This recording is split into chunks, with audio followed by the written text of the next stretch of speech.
I would like to discuss with you today the research that I've completed so far for the Ede Ravenscroft brief, and I want to just tell you first off, right off the bat, that I chose group 3, and that the way I approached this was by trying to get as many images as I could from journals, books, and online.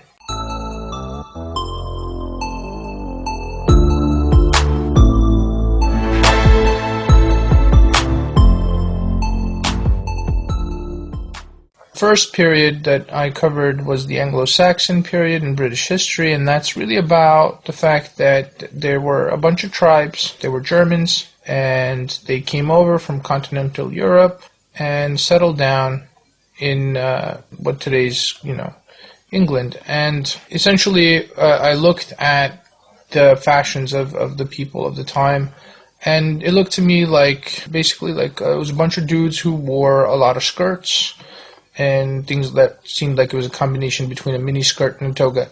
That pretty much is what the time period looks like to me.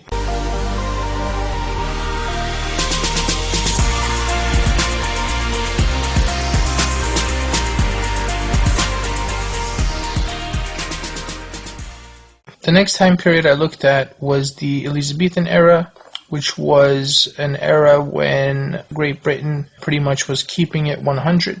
Right, knocked the Spanish off of their pedestal, produced Shakespeare, who himself produced a bunch of plays, which we force to this day lots of kids to read against their wishes. But it was a great time, and people wore some pretty awesome, opulent clothing, and that's worth looking at.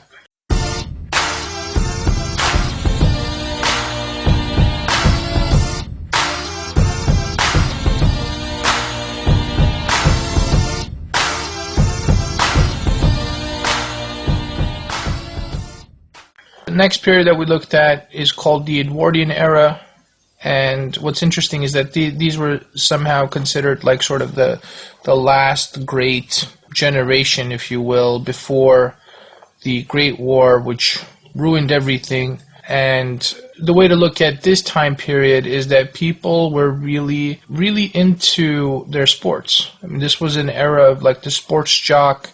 It was also an era of sort of the effete, dandified male.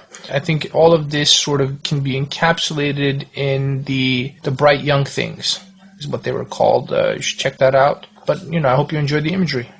The final time period that we'll be discussing is that between the 1960s and the 1980s. So basically you could think of it as the time between when we saw the hippies up until when we saw the yuppies. And let's just say a lot of stuff happened in this time. One of the most interesting things that happened, though, is the Peacock Revolution. So all of a sudden you had both men and women, but interestingly men acting like peacocks. So, you had dudes starting to be really concerned with how they looked and also expressing their beliefs through their looks, whether it was a rejection of society and being a flower child, or protesting the Vietnam War, or disco, right? Disco fever. Think about John Travolta. The important thing to remember is just that emotion took on a new importance, and expressing, what's inside of you took on a new importance that wasn't the case before. And we do owe so much of who we are to these people. And that's everything from, think of Madonna's Express Yourself, to Jerry Springer's I'ma do what I want, you don't tell me what to do, to Zayn Malik's Pillow Talk. Everything that we're about in terms of social media, in terms of expressing what's in our souls, deciding to, leave careers that don't work for us. All of this, whether you consider it great or bad, I don't know how you feel about the operification of our culture, for instance. But for what it's worth, we owe it all to these people.